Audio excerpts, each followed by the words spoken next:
In a world where every smile hides 1,000 thoughts and each handshake holds more than just a greeting, the true measure of a person often remains unseen. Today, we delve into the subtle dynamics of trust and deception, navigating through the complexities of human relationships with a Stoic lens. The Stoics taught us that while we may not control the actions of others, our reaction and understanding can shape the very fabric of our social bonds. Join me as we explore the unseen forces at play in everyday interactions, uncovering the wisdom that can help us lead not just successful, but meaningful lives.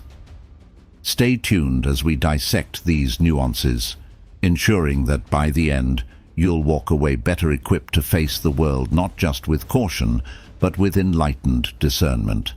If you appreciate what we're doing here, a simple free favor I'll ask from you is to hit the subscribe button. Also, make sure you don't skip any part of the video to fully grasp the essential insights and stories we're about to share. Let's start. Number 1. The Manipulative Friend. This is someone who at first glance seems to understand you better than anyone else. They nod at all the right moments, and their empathetic smiles seem tailor-made just for you. But as time marches on, a disturbing pattern emerges. You begin to notice that their understanding isn't fueled by genuine care, but rather it's a strategic play, using your vulnerabilities for their personal gain. They are like the chess players of social interactions, each move calculated not to help you, but to advance their position. In your moments of sharing and vulnerability, they're not just listening, they're collecting information. This data isn't stored away to support you. Instead, it's often weaponized, used to push you towards decisions and actions that serve their interests, not yours. Their guise of care is just that, a disguise. And under this mask is not the ally you thought you had, but a strategist who views relationships as tools to be used, rather than bonds to be cherished. Now, Stoicism teaches us to seek clarity over comfort, truth over pleasant illusions. Marcus Aurelius advised us to be wary of the impressionable nature of our own minds and the intentions of those around us. He would likely counsel us to observe not just what friends say, but what they do, their actions, how they discuss other friends when they're not around, how they handle your secrets, and how they respect your boundaries are the true indicators of their character. So, how do you deal with a manipulative friend? Start by setting firm, clear boundaries. Share selectively, understanding that not every internal thought needs external validation, especially from someone whose motivations are questionable. Slowly distance yourself from their influence and invest more in relationships that bring positivity and growth. Real friends enhance your life and inspire you to expand rather than contract. They add layers to your existence through support and genuine care, not subtract from it through manipulation and deceit. Number 2. The Constant Critic. This person seems to have made it their mission to find fault in everything around them. Every project you undertake, every idea you propose, every aspect of your personality might never seem good enough for them. Their feedback, often lacking the warmth of constructive criticism, feels more like relentless judgment, chipping away at your confidence and self-esteem with each comment.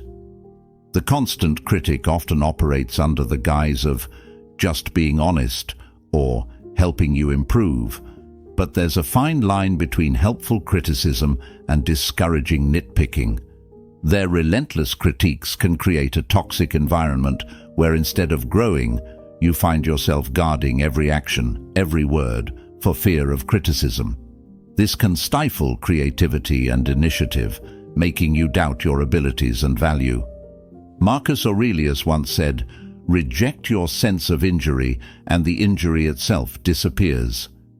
This powerful Stoic reminder teaches us not to internalize the harsh words or negative perceptions of others, Stoicism invites us to consider the source of criticism and to reflect on whether there is truth and value in it. If there is something to be learned, use it to your advantage. If not, let it roll off you like water off a duck's back. To deal with a constant critic, it's essential to maintain perspective. Understand that their criticism says more about their own worldviews, insecurities, or personal frustrations than it does about your capabilities or worth. Construct boundaries to protect your mental space. You can listen, assess, and then choose whether to accept or discard their words. Engage with them from a place of strength, acknowledging the feedback without allowing it to diminish your sense of self-worth. In Stoic practice, we learn to focus on our own actions and reactions which are within our control, rather than attempting to control the opinions or behavior of others, which are not. By applying this principle, you can preserve your inner peace and continue your journey of personal growth, even in the face of constant criticism. Number 3. The superficially friendly. At first glance, they seem like the most personable individuals you could meet. With a wide smile, they'll ask about your day and make all the right noises that suggest they care. But, as you soon might discover, their warmth has little depth, resembling more a shallow puddle than a welcoming ocean. These individuals are the social butterflies, gracefully moving from one group to another, never really settling long enough to form deep, meaningful connections. In the world of these superficially friendly people, interactions are often a series of pleasant exchanges that skim the surface of politeness but never dive into the essence of true friendship. They might be present at every party and appear in all your social circles, but when the chips are down, their presence is often as fleeting as their commitment. True friendship, as we know, isn't just about sharing laughs in the sunlight. It's about standing together in the storm, something these individuals may find too daunting. Stoicism teaches us the importance of genuine relationships and the value of a small circle of close friends over a wide network of acquaintances. Seneca emphasized the quality of friendships rather than quantity. He advocated for relationships where mutual respect and sincerity prevail, guiding us to seek friends who mirror our own values and who provide a stable, reliable presence in our lives. To navigate the realm of the superficially friendly, it's crucial to recognize the signs early. Enjoy their company if you must, in those light-hearted moments that require nothing more than casual interaction. However, invest your emotional energy wisely. Reserve the depths of your trust and the details of your vulnerabilities for those who have proven themselves in times of both joy and adversity. Cultivating discernment in your social interactions isn't just wise, it's necessary to protect your emotional well-being and ensure that your circle remains authentic. Number 4. The inattentive listener. You know the type. They nod in agreement and might even throw in a vague "uh-huh," but you can tell they're not really with you. They're physically present, yes, but mentally they've checked out to some distant place, far from the conversation at hand. It's like talking to a wall that occasionally nods. These interactions can be incredibly frustrating because they lack the fundamental essence of communication, genuine exchange, and understanding. Relationships, be they personal or professional, thrive on mutual understanding and active engagement. When someone consistently fails to pay attention, it sends a clear message. What you're saying isn't important to them. This behavior not only stifles the flow of ideas, but also erodes the emotional connection that true listening can forge. Effective communication is a two-way street, and when it becomes one-sided, the relationship suffers. The Stoic practice of present-mindedness teaches us to fully engage with the task at hand. For Stoics like Marcus Aurelius, listening attentively is not just a courtesy, it's a duty. It's about respecting the person speaking to you by giving them your full attention, reflecting the Stoic belief in the importance of every human interaction. If you find yourself frequently on the other end of an inattentive listener, there are a few Stoic strategies you might employ. First, ensure your own communication is clear and engaging. Sometimes, simply asking direct questions can snap the listener out of their reverie and bring them back to the moment. If that doesn't work, a gentle call-out might be necessary. Let them know you've noticed their distraction and invite them back into the conversation. However, if the pattern persists, it might be worth considering the value this person adds to your life. Are they giving you the respect and attention you deserve? If not, it may be time to redirect your energy towards relationships where mutual engagement and respect are given freely. Number 5. The empathy-lacking individual. This type of person can be particularly challenging to deal with because they seem almost blind to the emotional landscapes of others. They navigate through life focused solely on their own needs and goals, often at the expense of those around them. Their conversations may center overwhelmingly on their achievements, their problems, and their perspectives, with little regard for anyone else's. In interactions with an empathy-lacking individual, you might find that your feelings and experiences are consistently dismissed or outright ignored. This isn't just about a lack of emotional intelligence. It's a fundamental disconnect in recognizing and valuing the humanity in others.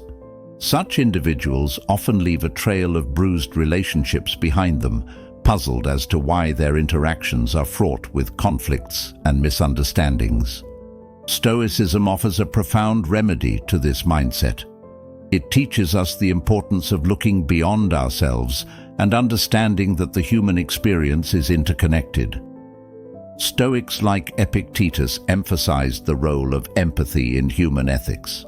He taught that we should listen and respond to others with kindness and understanding, recognizing that we are all part of a larger community, each with our own struggles and triumphs. If you find yourself dealing with someone who lacks empathy, Stoicism advises not to meet their indifference with anger or resentment. Instead, see this as an opportunity to practice patience and to lead by example. Show them empathy, not because they necessarily deserve it, but because it's the virtuous thing to do. However, it's also important to set boundaries. Protecting your emotional well-being is crucial, and sometimes that means limiting your exposure to those who drain it. Engaging with an empathy-lacking individual requires a balance of compassion and self-preservation.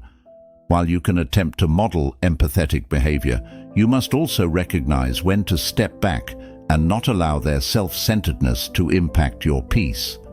Remember, as Marcus Aurelius pointed out, what we do now echoes in eternity. Let your actions reflect your integrity and compassion, even in the face of apathy. This is not just about changing them. It's about holding true to your values, regardless of how others choose to act. Number 6. The Constant Irritator. This person seems to have mastered the art of irritation. With their knack for poking and prodding, they know exactly how to get under your skin, whether it's through subtle digs, backhanded compliments, or slight provocations. They engage in a sort of emotional chess game.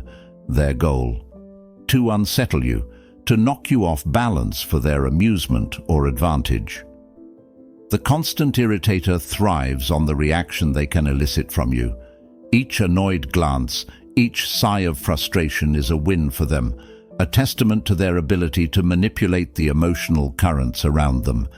This can be incredibly draining, as it feels you must constantly guard against their next move, always bracing for the small yet persistent annoyances they create. However, here is where the Stoic teachings can become your stronghold. Stoicism tells us that external events and people's actions don't upset us. Rather, it's our judgments about them that do. Marcus Aurelius wrote, You have power over your mind, not outside events. Realize this, and you will find strength. This wisdom is particularly applicable when dealing with the constant irritator. By adjusting your perceptions, by deciding that their actions will not dictate your emotional state, you empower yourself. You take control back from the irritator and place it firmly within yourself. Practicing this Stoic detachment involves recognizing the intent behind their irritations. Once you see that their behavior is designed to unbalance you, you can choose to not let it affect you. Imagine their words and actions losing power, fading into the background noise of your life. It's not about ignoring them or pretending the irritation doesn't exist, but rather about changing your response to it. You can acknowledge their attempt to unsettle you without granting them the victory of seeing you perturbed. Engaging with a constant irritator thus becomes less about confronting each irritation and more about maintaining your inner peace. This is the ultimate demonstration of strength, not that you never feel irritated, but that you can move beyond it, preserving your tranquility amidst the storm they try to stir. Number 7.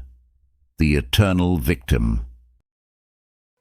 This individual seems to live in a perpetual state of crisis. No matter the day, the season, or the circumstance, something is always going terribly wrong for them. But what's particularly challenging about the eternal victim is not just the frequency of their misfortunes, it's their apparent unwillingness to do anything about them.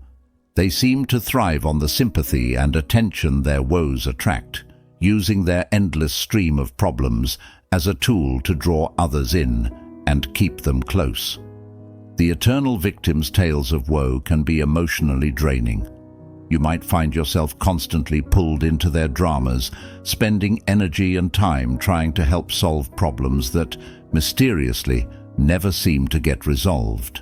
Their dependency on your support might feel rewarding at first, as if your presence truly matters. However, it often leads to a one-sided relationship where your efforts are taken for granted and your own needs and issues are sidelined or ignored. Stoicism offers a powerful framework for dealing with the eternal victim. Stoics like Epictetus taught that we should concern ourselves with things within our control and accept those that are not. When interacting with an eternal victim, it's crucial to recognize the limits of your influence. You can offer support and guidance, but you cannot change their situation. Only they can do that. The Stoics would advise us to practice empathy, but also detachment. Empathize with their pain, but detach from the notion that you are responsible for fixing their life. It's also wise to set boundaries with the eternal victim. If their chaos begins to encroach on your peace, it may be time to reassess how much of your time and emotional energy you can afford to give. Helping them doesn't mean getting swept up in their endless cycle of crises. Instead, encourage them to take action and seek solutions, rather than merely consoling them. This approach not only protects your well-being, but also pushes them toward the kind of self-reliance and accountability that Stoicism values. Remember, while compassion is a virtue, it must not come at the cost of your own stability and happiness. The Stoics believed in the importance of inner peace and equanimity, and maintaining these in the face of another's perpetual chaos is both a challenge and a practice in Stoic philosophy. In doing so, you honor not only your mental and emotional health, but also foster a more balanced and healthy relationship with the eternal victim. Number 8. The two-faced individual. This person masters the art of duplicity, being charming and friendly to your face, but turning to slander the moment your back is turned. Their skill in wearing different masks for different audiences is disconcerting. They can make you feel like a confidant one moment, and the next, you might overhear them undermining you to others. It's a bewildering and hurtful experience to realize that someone you thought was a friend could so easily betray your trust. The two-faced individual not only strains individual relationships, but can also create a toxic environment around them. Their behavior fosters distrust, conflict, and insecurity among a group, whether it be in a workplace, a circle of friends, or within a family. Their actions are often driven by a desire for personal gain, be it power, influence, or mere amusement at causing disruption. Stoicism teaches us to focus on our own virtue and integrity and not to be swayed by the deceitful actions of others. Seneca advised to choose our company wisely, asserting that being alone is better than being in bad company. Stoicism also prompts us to reflect on our responses to betrayal. It's natural to feel hurt and angry when you discover someone's duplicity, but Stoics would counsel us to rise above these initial emotional reactions. They would urge us to respond with reason and dignity, maintaining our own ethical standards and not stooping to their level of deceit. In dealing with a two-faced individual, the most effective strategy is to distance yourself once their true nature is revealed. Reducing your emotional and personal investment in the relationship protects you from further harm. Moreover, it's important to cultivate relationships with people who value authenticity and transparency. Surround yourself with individuals who support and uplift you both in your presence and in your absence. Choosing to interact with genuine people aligns with the Stoic principle of living a life of virtue. It not only fosters a healthier emotional environment, but also enables you to grow and thrive, unaffected by the underhanded tactics of those who choose duplicity over integrity. Number 9. The toxic individual. This person is often a complex blend of many negative traits, each more damaging than the last. They might exhibit behaviors like manipulation, constant negativity, jealousy, or dishonesty. Being around them can feel like being caught in a storm, where your positive outlook and inner peace are constantly under threat. Their presence in your life can lead to feelings of doubt, insecurity, and even fear, as they seem to have a knack for souring what should be joyful experiences and turning strengths into perceived weaknesses. Dealing with a toxic individual is challenging because their influence can seep into various aspects of your life, clouding your judgment and affecting your interactions with others. They often create an environment where you're always on the defensive, always having to shield yourself from their next negative outburst or manipulative tactic. This can be exhausting and deeply unsettling, challenging your mental and emotional stability. Epictetus offers wisdom that is particularly applicable when dealing with toxic people. It's not what happens to you, but how you react to it that matters. This guidance encourages us to focus on our responses rather than trying to change the toxic individual. It reminds us that our power lies in our reactions, our decisions, and our ability to maintain self-control in the face of adversity. Implementing this Stoic approach involves setting firm boundaries with the toxic person, clearly define what is not acceptable in their behavior towards you, and be consistent in enforcing these limits. It's crucial to protect your space and peace of mind. If the toxic behavior continues despite your efforts, it may be necessary to distance yourself entirely from the individual. While this can be a difficult decision, especially if the toxic person is a close friend or family member, it's sometimes the healthiest choice you can make. Surround yourself with people who uplift you and encourage your growth. Cultivate relationships that bring positivity, mutual respect, and genuine support. By doing so, you reinforce your resilience against toxicity and foster an environment where you can thrive. Remember, in dealing with a toxic individual, the goal isn't just to avoid their negative impact. It's to ensure that your life continues to be driven by your values, aspirations, and the pursuit of genuine happiness. You have the strength and the right to choose an environment and relationships that support your well-being and allow you to live your best life. And there you have it, a guide through the tricky terrains of human interactions. Remember, your peace of mind is precious, and whom you choose to trust plays a crucial role in preserving it. Thank you for joining me today on this journey of self-awareness and growth at Stoic Journal. Don't forget to watch our next video, appearing right on your screen, to continue enriching your life with Stoic wisdom. Thank you for being part of our community. Until next time, stay wise and stay serene.